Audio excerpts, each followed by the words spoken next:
which is great. But maybe for Pavel and just make sure. Thank you. All right. So over the past month or two, I've heard two different customers say that they don't trust the data they're seeing in BSA and have stopped using it. And Gabe, who dog foods BSA, also said the same thing. And so I started diving in to try and understand why people were feeling that they weren't seeing the data they expected. And that's what I want to walk through as a team today, just to try and understand that a little bit better. And Dan, I was thinking if you could drive and share your screen, we can just walk through a couple of different scenarios that I wrote up and then take a look at the data. So I'll just run through quickly the scenarios that customers are trying to achieve. So the first one is, I just want to find out where the bottlenecks in my value stream are. So I'm going to go in and take a look at each of the stages in the value stream and see how long the stages are taking, and see if any stage in particular jumps out as it seems a little long. Maybe we can get that stage time down. And so to do that, I'm going to look at just the most recent things that have passed through the stage. And then I'm going to go back to some previous months and compare. And for all of you who have a lot of deep knowledge of BSA, I'm just going to ask you to try and forget everything you know and put yourself in the position of the customer and just look at it as though you know nothing and you're just trying out BSA for the first time. So then we're going to compare the stage times over previous months. And then we're going to go back to the items that went through that stage most recently and drill in and figure out where some of the delays may have occurred. Then, so that's the first scenario. The second scenario is I'm going to say that I identified a particular stage as being slow in March, and I made some process changes in March, and then I came back in April to see if the stage time got shorter. And then finally, the scenario we're going to look at is, let's say I'm a director of engineering and my engineering leadership just wants to know, based on everything we shipped in the most recent release, on average, how long is it taking us to get value out to customers? How long is the entire workflow taking? All right, Dan, do you want to share your screen with VSA group level open? And then we're going to use the plan value stream because that one is the one that Gabe has been dog fooding, and it's already set up with the same scope labels that we use in Optimize.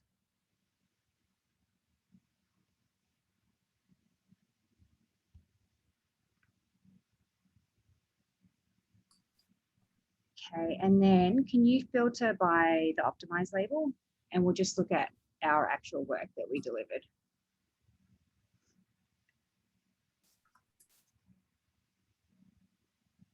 A little bit slow, here we go.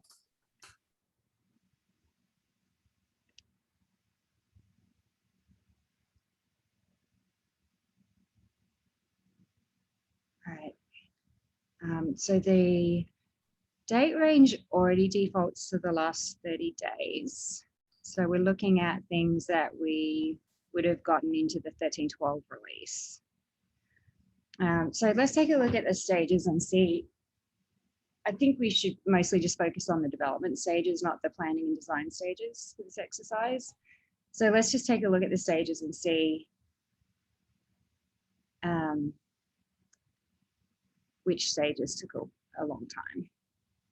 Cool. So Am I playing customer here? Yes, please. Okay, cool. So looking at these stages here, so 21 hours, 2 days. Actually, you said you wanted to focus on these. So 4 days, 1 day, 4 hours, 5 days. So it's like ready for development and verification were our two longest. Okay, let's focus on the verification stage then. Okay. See if that's something that we can get down.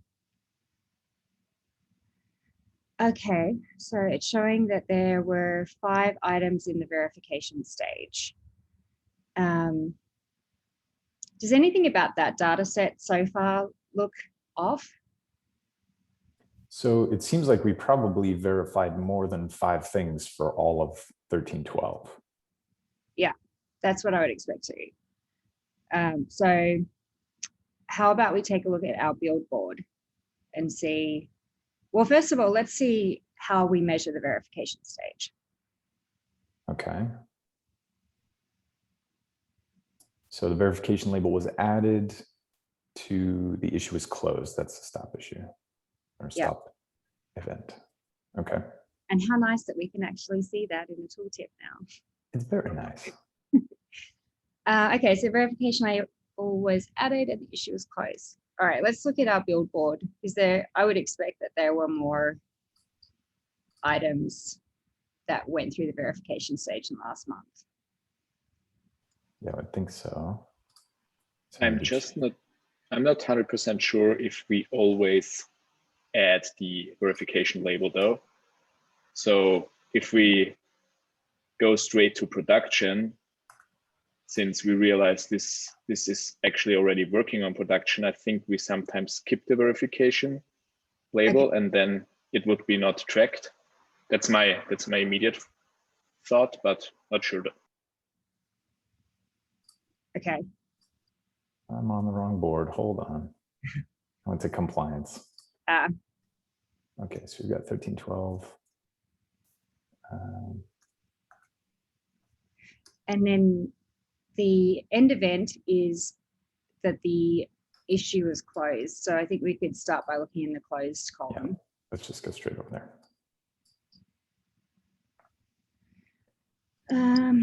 Okay, there's one. That second one down has a verification label.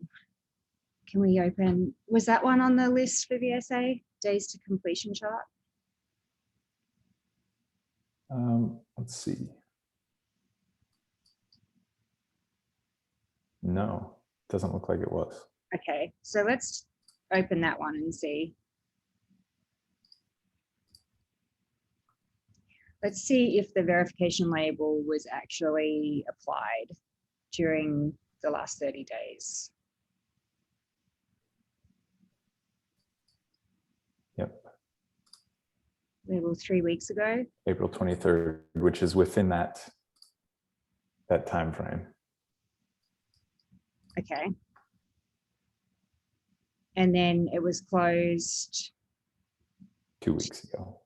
Okay. So if I was a customer using this workflow, I would be confused why this one isn't showing up in the stage given the date range that I've selected. So if you go back to VSA,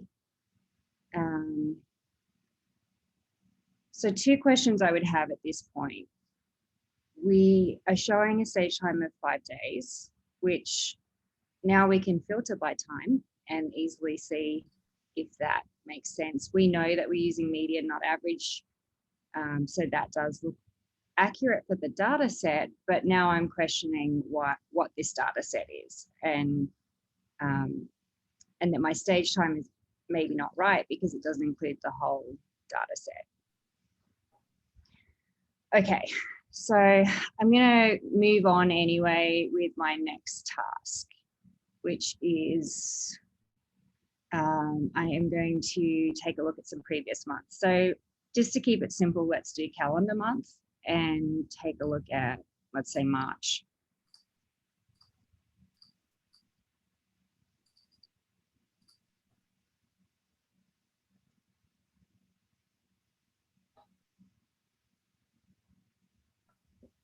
Okay. And back to verification? Yeah. Okay. One thing if you notice any usability issues, anyone on the call while we're going through this, call them out too, because we can take notes. One thing that I noticed in this exercise was the scrolling. There's a lot of scrolling in that horizontal nav to look at the stages, and I'm wondering if we can like wrap the label names or something to reduce the scrolling. Okay, so 4 days in the verification stage in March. And there were 8 issues. So again, that data set looks pretty small for what I would think we released in 13.11. I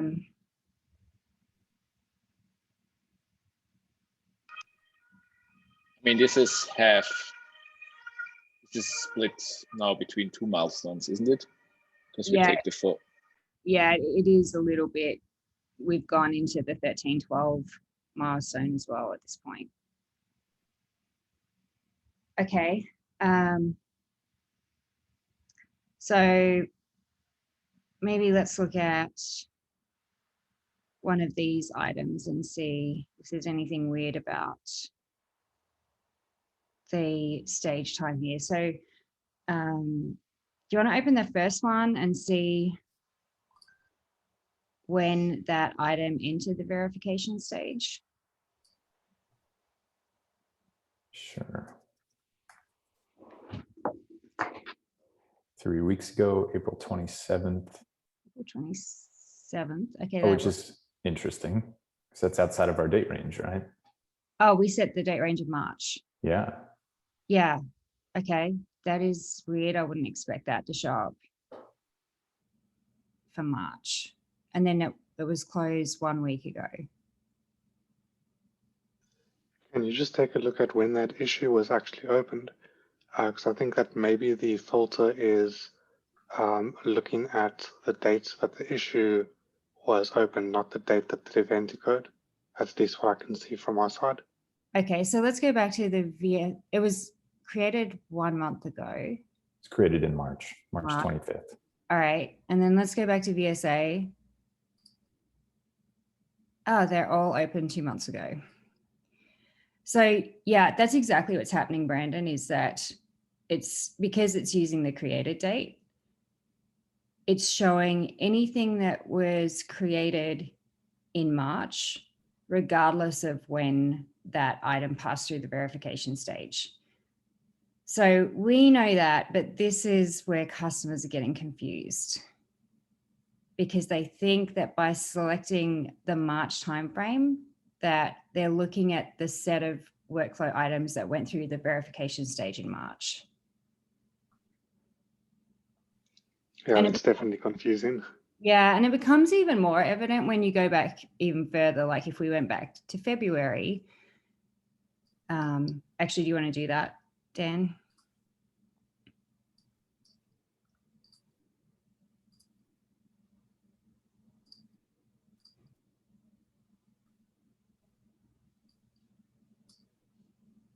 Just to be clear, Larissa and I are like acting a little bit like we're playing customer here a little bit, because yeah, Brandon, that's been our conclusion too, is just that it's that create time.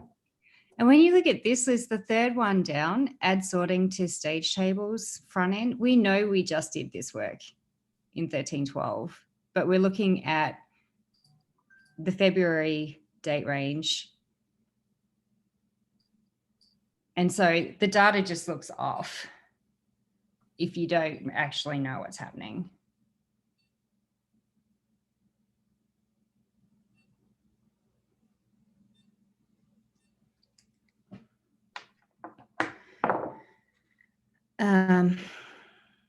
Yeah, so this one we can see if you go down to the verification label that it was added quite recently. Whoops. 1 week ago. And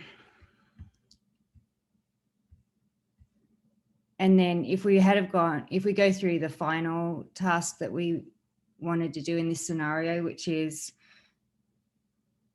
pulling up, making a process change in March and then looking at the March data stage time and then comparing that against April stage time to see if your process changes made a difference.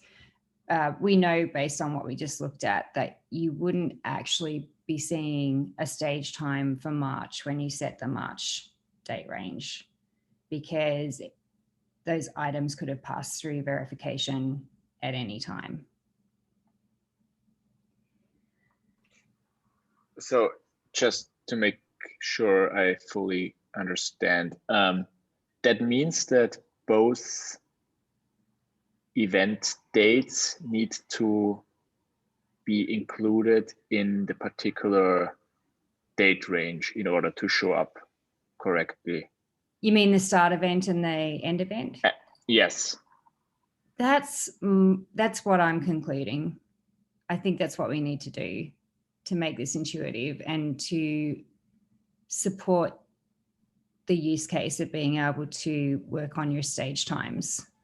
So in this particular case, for example, for February, if any of the two events, either start or end, has happened outside of this date range, it would lead to confusion because it would show up in a different time frame or in a different,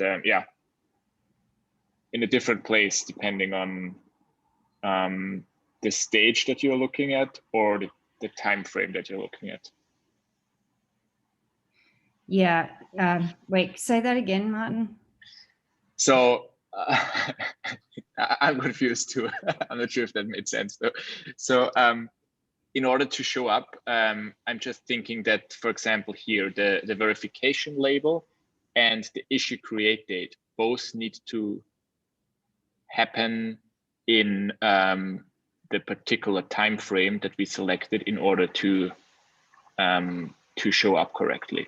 I don't think that we should be using the issue create date, because that's one of the things that a customer raised was, I don't care when I created the issue. I could have created the issue a year ago.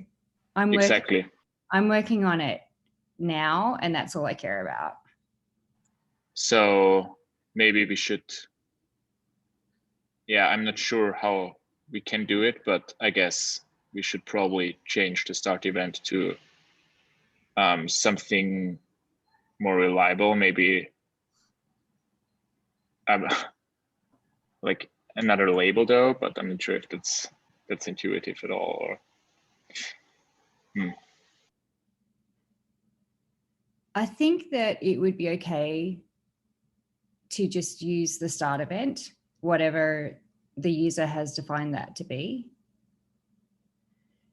But then there is this other use case that then gets difficult to support, which is the use case of, I'm a director, my leadership has asked me how long it takes from end to end to deliver value. And so I want to go in and see what I delivered in 1312 and how long it took me from either the time that the issue was created or the time that we started development work on it until we actually got it into production. And so right now, if you set a date range, you're filtering by create date. For that use case, I think that we could probably filter by issue closed date, so that you can see everything you closed in the last month and then show the cycle time or lead time based on that. But how we fit that view into a view of our stage times, where we filter by when the issue went through the stage time. They're like two totally different use cases and two totally different views.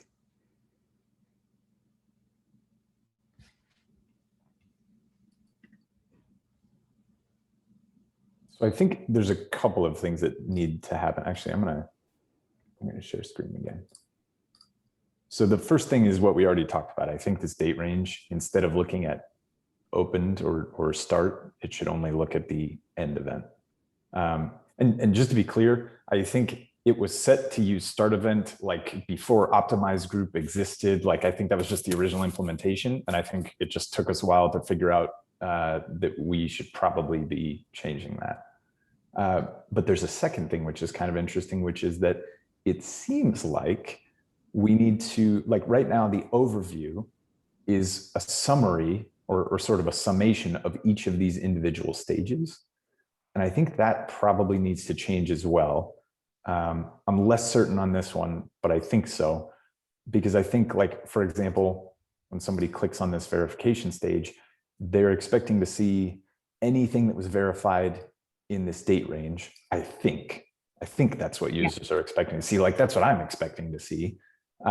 But if that's what users are expecting to see, then that means that the overview would no longer be a summation of these things, because these things would no longer like sort of sum up to the overview. They are a different perspective on the same frame of time, rather than being like a summation of a series of stages across time, if that makes sense. So I think we need to make that change too.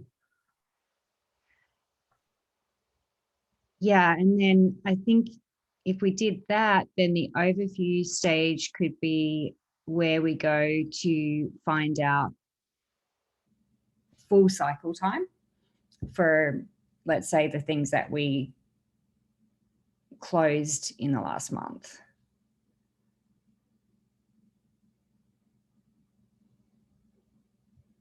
So maybe we just need to separate the overview tab. Is that a tab? Yeah, the overview tab out of that flow of things and have it.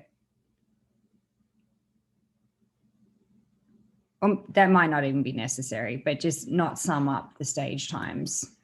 Just remove the metric that we appended behind the overview name or stage name.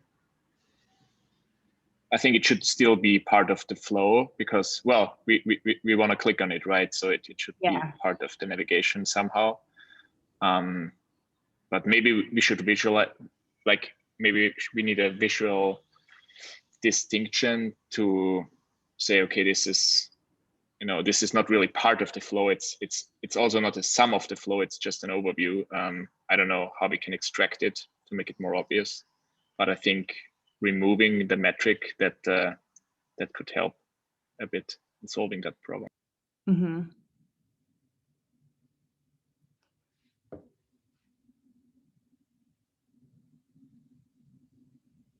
So then I guess the next question, well, first of all, are there any questions about what we believe to be the tasks that the customer is trying to complete and the challenges that they would be having with that?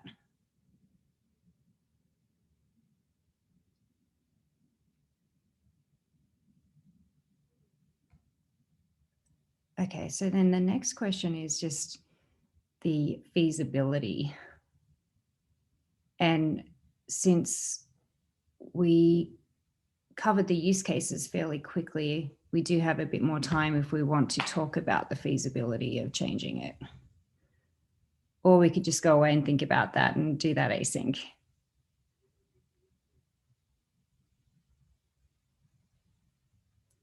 And Adam, I know we talked about this a few weeks ago, and you had some concerns about how we would many concerns. Okay. Yeah. So I totally agree that the current setup does not make sense. There is probably some historical stuff going on why it's behaving like that. I don't know why actually. The feature predates me. So if in case we want to filter items by the start or end events, or basically both events should happen within the same time range, we will hit basically an optimization problem. So currently we are optimizing for one particular column, which is the creation add column, the creation date for an issue or an MR. This is quite simple to address. We use this column quite often. We query it in many parts of the application. So it's quite easy to make it performant, let's say. So VSA supports several different events, closed date, merged add date, when the label was added, and things like that. And some of these timestamp columns are quite difficult to query without going through all the issues within your group. So worst case scenario, we would have to, the database would have to iterate over all the issues in your group and filter out the items. And this is currently about 50,000 issues in GitLab.org. And it takes about 10 seconds, kind of. And this grows as we move forward in time because the issue count is not going to get smaller. It will just increase. And we have significantly larger groups. So GitLab is, I think, the 6th biggest group on .com. So we have groups 10 times bigger than GitLab.org.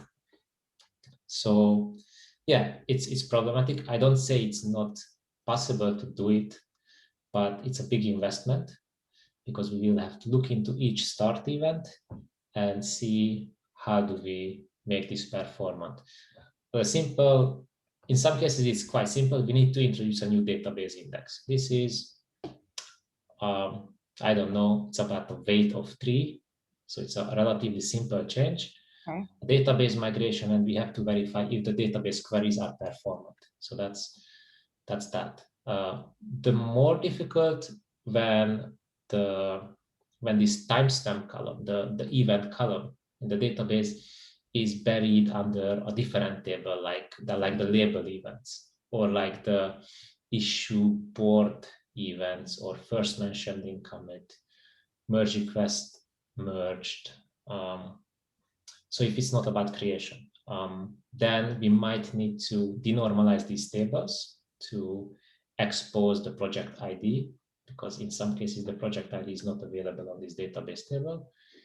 And that's more complex work. It requires data migration where we have to backfill, create a new column in the database. We need to backfill it, and we need to make sure that it's up to date. So can you explain the project ID bit, how that comes in? Do you mean project ID? Do you mean like a GitLab project? Yeah. So the main problem is double join. So we have an issues table. If you are not familiar with databases, it's a giant. You can imagine it as an Excel sheet, and you have about 90 million issues in it. So that's GitLab.com. And we have a column called project ID, which specifies which project is this issue created, right? So that's kind of makes 90 million issues to 50,000, right? It's a slice of that table. And what do we do on the group level? So we look at your group hierarchy and find all the projects in your group. So in GitLab, we have about 1,000 projects in the GitLab org group. And for each project, we look up the issues, right? So we are looking at that huge table, huge Excel sheet, and find, this is a project, give me the issues. This is another project, give me the issues. And only take out the records that are matching the created at timestamp condition. And we have additional tables. Let's say you have the issue table, that huge table. There is another table called issue metrics, which is connected to the issues table. And if you go from projects, then first you have to go through the issues table, load all the issues, and then find the specific entries in the issue metrics table to locate the first mentioned in commit timestamp. So it's like you have to do a double jump to actually figure out a small set of data. And in the middle, there is that issues table, which is huge. And you need to actually filter that whole table down in order to figure out what's in the second table. And the solution is you look at the issue metrics table, you add the project ID there as well. So you can skip looking into the issues table, so you go directly there. So it's called denormalization. You have a column somewhere, and you basically duplicate that column in another table in order to speed up the database query, in order to speed up the lookup for records. Okay. And yeah, I don't know if I was clear enough. Oh yeah, that made total sense. Yeah. So that skipping the issues table is sounds like one of the key things we'd need to figure out how to do. So this is what we do for merge request metrics. Merge request analytics, sorry. So on the project level, we were able to improve the performance of the merge request analytics page. I don't know, by 10%, 100% at least, because we denormalized one of the table where this merged at attribute is located, because we order by merged at time. So the recently merged items show on top. And because of that, we are no longer querying the merge request table. We just only query a table called merge request metrics, where this timestamp is sitting. So if we do this for the other tables in VSA, then we can have similar speed than we have today. Could be even faster in some cases, because querying the issues table is it's a big table, and it's a quite high, it gets high traffic. So there is a bit of congestion when we query. So yeah. Is that the piece that you thought was a weight of 3, or is this a much bigger thing? So the database migration to create an index, the simple case is about a weight of 3. Denormalization, I think we have like 2 tables to denormalize. It's about a 5 or 6. It's actually a 2 release process, because first you have to create the database column, backfill the data in a background process. So that's one milestone. And in the second milestone, you can start actually using that column. Okay.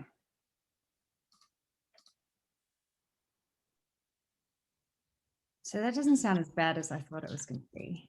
And yeah, just one more thing. Of course, if you introduce a new timestamp column, so you decide to filter by something else, yeah, that also needs to go through the same process. So if it's not easy to query, then you need to either add a new index if the project ID is there, or figure out a way to store some denormalized data that gives us enough speed to query this data. Okay.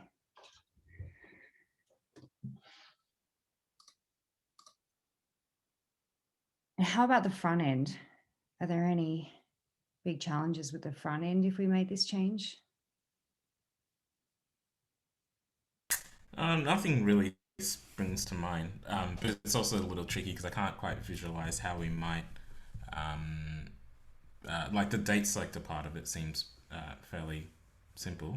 I think that would be mostly back-end changes, but if we were to move the overview stage or like rework that somehow, yeah, it'd be hard to say until we came up with like an actual design for how we want to do that.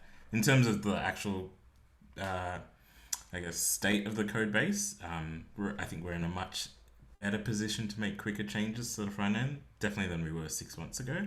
And then the other aspect is it's getting close to the point where anything we do on the group level will start being reflected on the project level as well. So we probably just need to bear that in mind as well. Yeah. Which I think is fine. I think it's fine to make this change at the group and project level.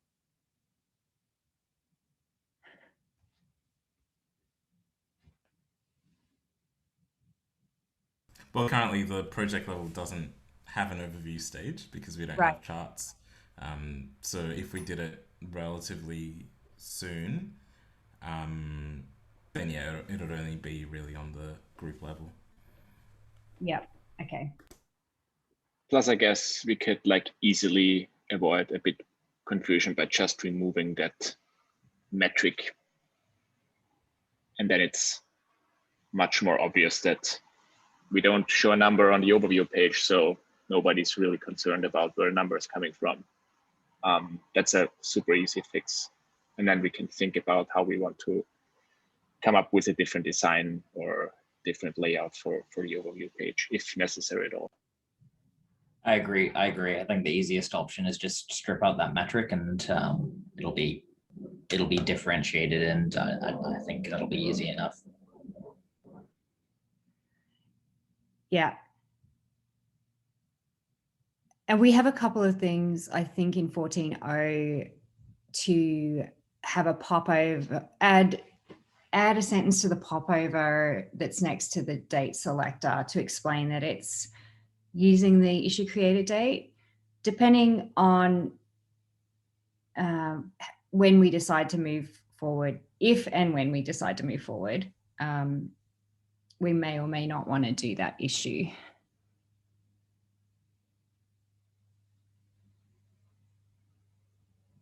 And I think to answer that, two things probably need to happen. One is for Adam to, if you feel like you need to do some testing, Adam, to just see how the performance looks with these changes and figure out exactly the amount of effort that you think is involved. So you've got an issue in 14.0 to allocate some time to that.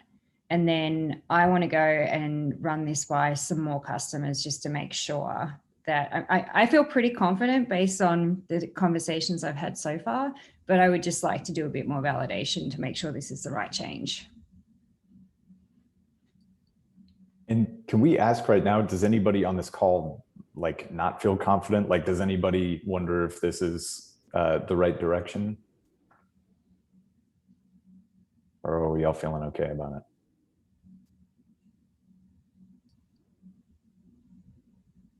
I'm assuming silence means we're looking good.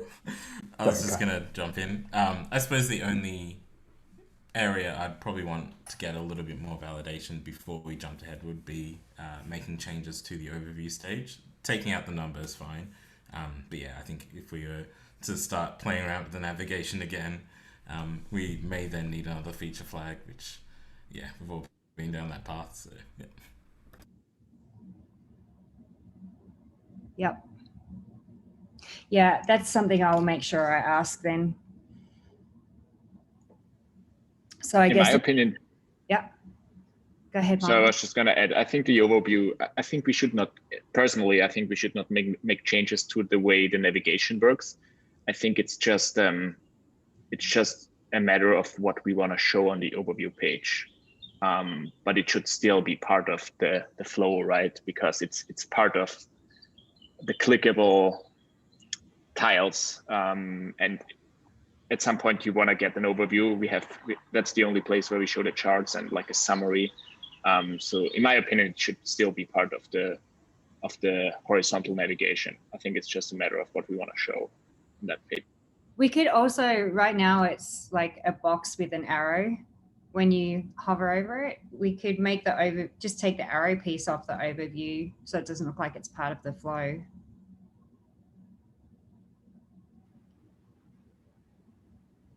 I don't know how much difference that makes. Yeah, could do that. We could also like have a slightly different background color to differentiate it as well. Just like there's a couple of just slight visual tweaks that we could do to differentiate it from the rest of the stages. I like both approaches actually. I think both things should be very easy to accomplish. If you just remove the arrow, make it rounded on that side, change the background color, I think that should help as well. And it's a quick fix.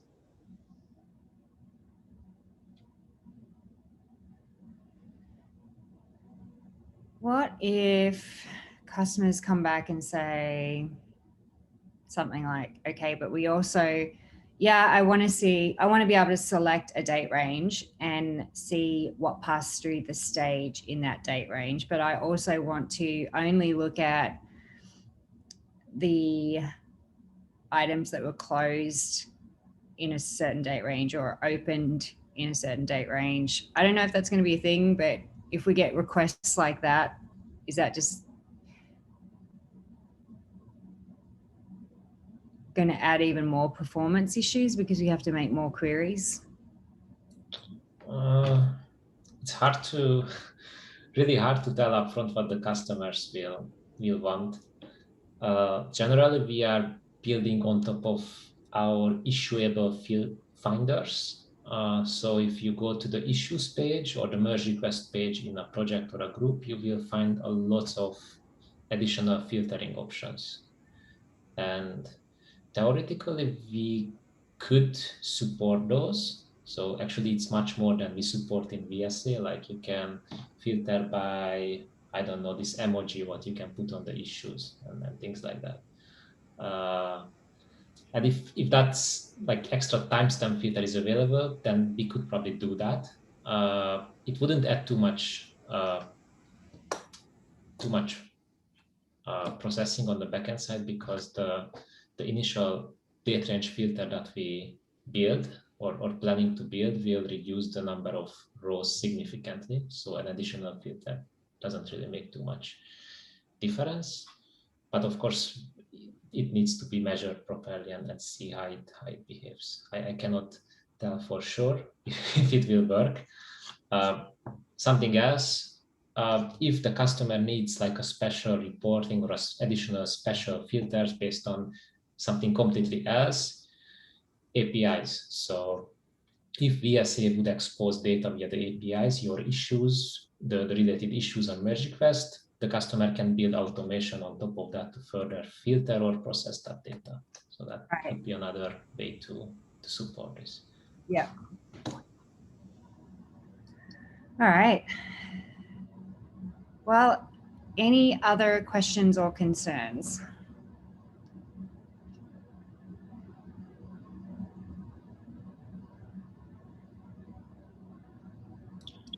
There is one from me. So I was thinking, so optimizing volume stream analytics is a big challenge, and I think the conversation is going on for quite some time. How can we make this faster, or how can we improve it? Several times data aggregation came up, and my question is, how can we validate, or maybe you can tell me, if let's say you configure your stages and we start aggregating the data after you kind of finalize your volume stream configuration. Instead of having data available right away, we would silently in the background build up the necessary data that belongs to the stages. So it's like not today, like you can just start querying and filtering stuff, but it needs some time to get the data into a shape that is easy to query. So this would be the first time you ever go in and create a custom value stream, and you're adding your own custom stages, and you get it all created, and then we say something like, okay, come back in X amount of time. Yeah, I mean, it would be, some data would be visible after a few seconds, but it's like a background process to make sure everything is put into the place where we can easily query.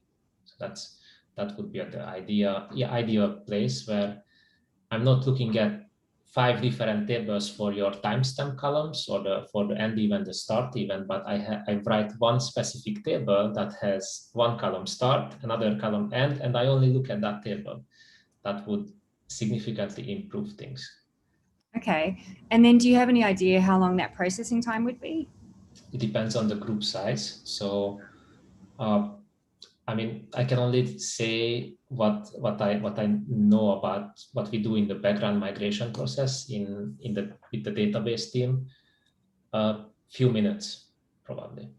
Okay. Not very large group, a few hours tops. And then once you've done those few minutes of processing, the performance of VSA load times would be a lot faster overall. Would be, I wouldn't say it would be like super fast, but it would be significantly faster than today. There is also one caveat.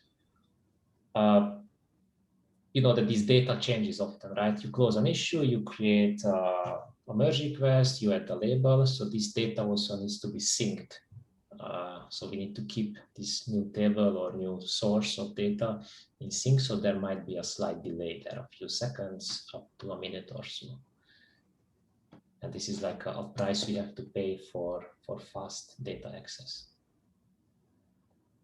Okay, that last bit you said, so about the labels, are you talking about if you add additional filtering?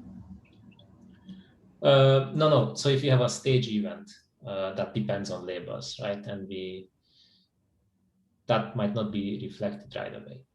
So you so you have a stage where you say it goes into workflow verification. You change your issue to workflow verification and you query volume stream analytics right away. The issue might not be showing up for a few seconds or a minute, but later it will be just there. Yeah, that doesn't seem like a big deal. I mean, we can. Would that kind of already happen at the moment anyway? No, today it's not. So it's instant. Okay. So then if I have my value stream created, it's got custom stages in it, and then at some point I decide to add another custom stage to it or change my start or end event for a stage, would that be the same, a few minutes of processing time?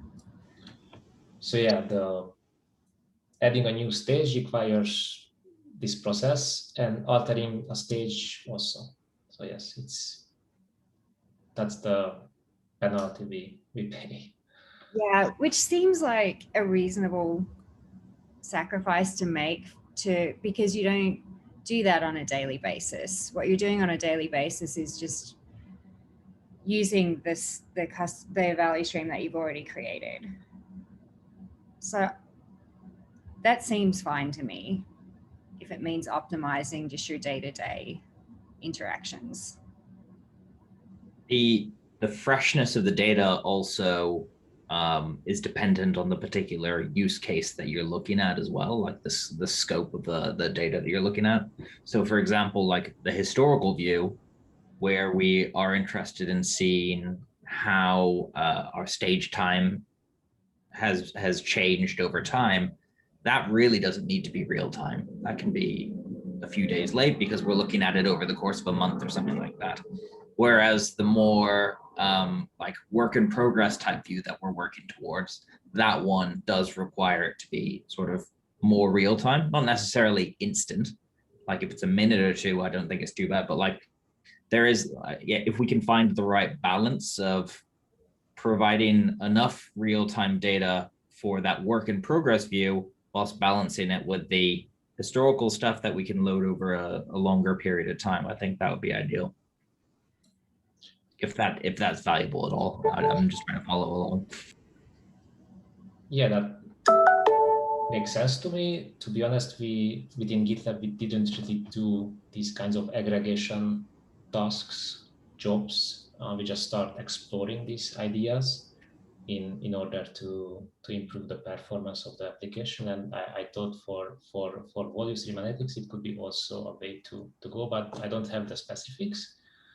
There are different ways to ensure that the data test items will get extra priority when we are doing these aggregations. Yeah. Okay.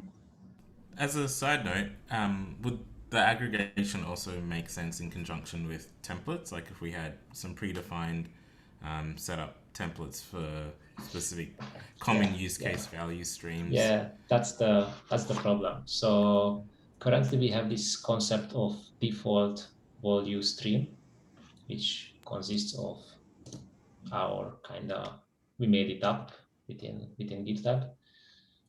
So obviously this is not going to be available in a fast storage, or we won't be able to access it quickly because we cannot aggregate it for all groups, for all projects, this data, because that would be quite significant load on the database and it would cost disk space.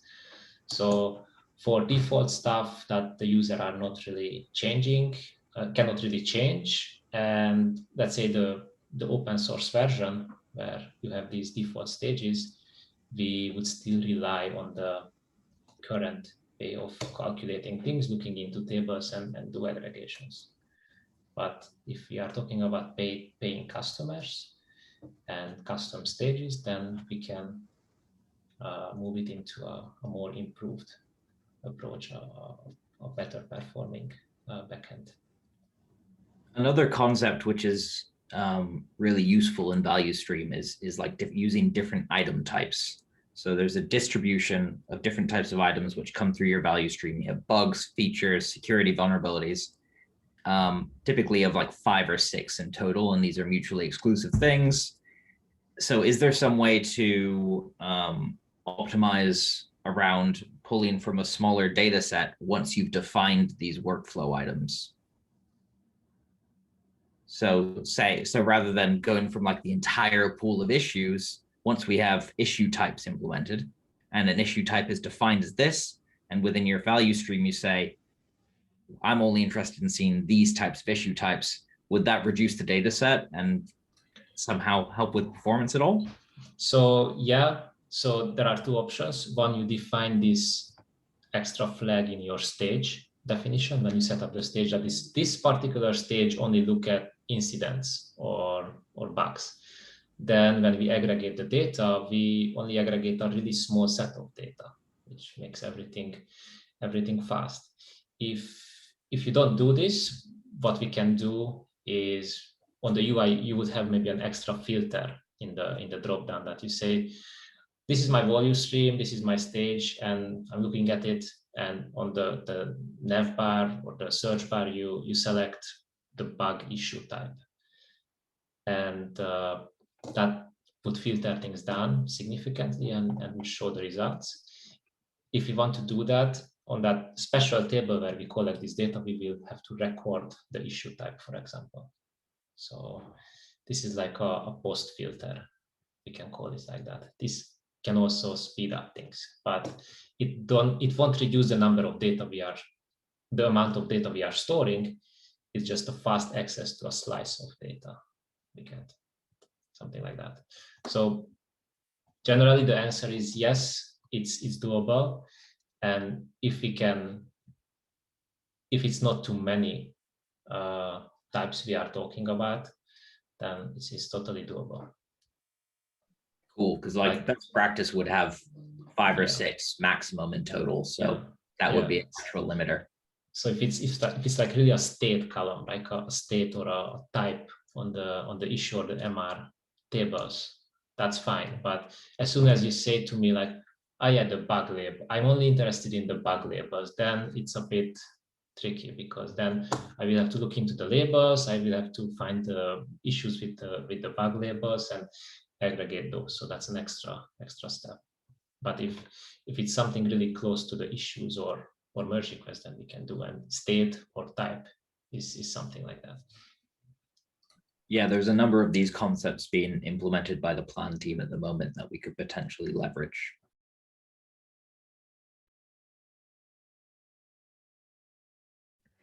The current items view, Dan and I were talking about that the other day. It probably doesn't make sense to have a date selector for the current items view, because you just want to see what's open in a stage right now. Correct. Okay. That's a tricky one, because think about a group that is, I don't know, our group, a few years old, and there are tons of stuff in it from years ago, right? I created an issue 2 years ago when I joined, and it's still there. And some stage might pick that up. So showing the whole, you might deal with a lots of data there in some cases. Yeah, I hadn't considered that.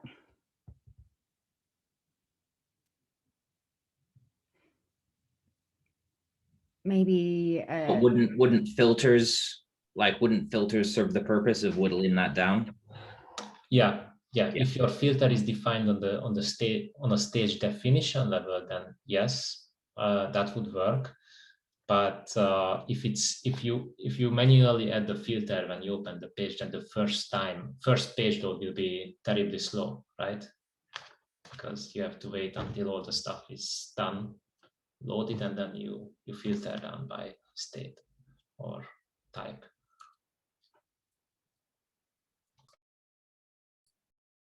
I'm just thinking about the current view for GitLab org without any filters would just be a total mess. Yeah.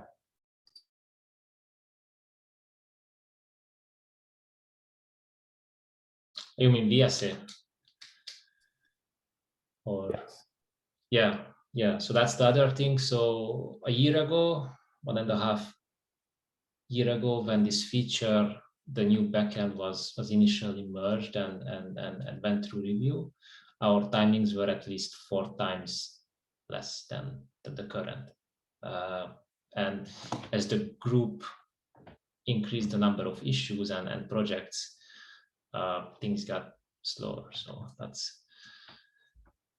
this trend will likely to continue. It feels like it got extra slow just in the last, say, 2 weeks.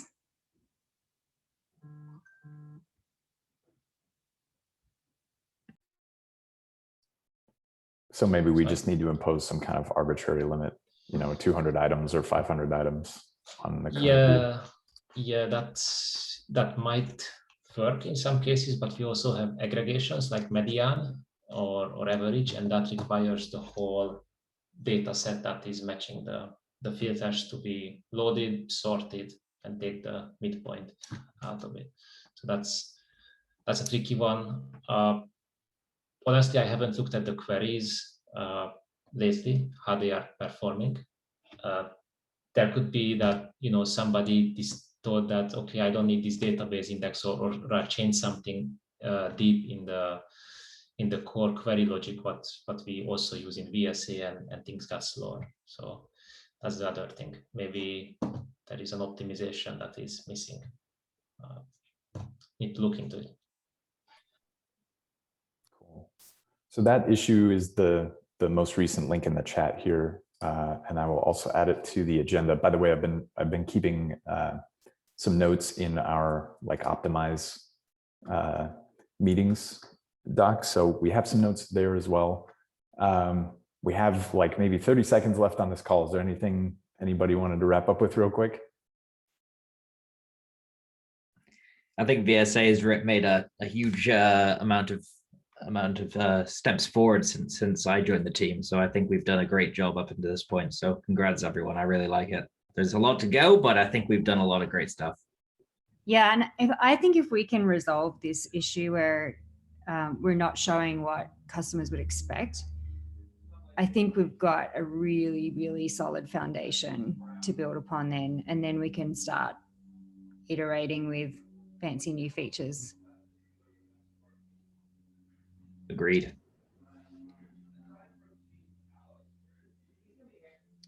And there's just so much attention being paid to anything with the words value stream in it at the moment, that this is a really key time to make this change, I think. And I wouldn't be surprised if we see our adoption really start to skyrocket.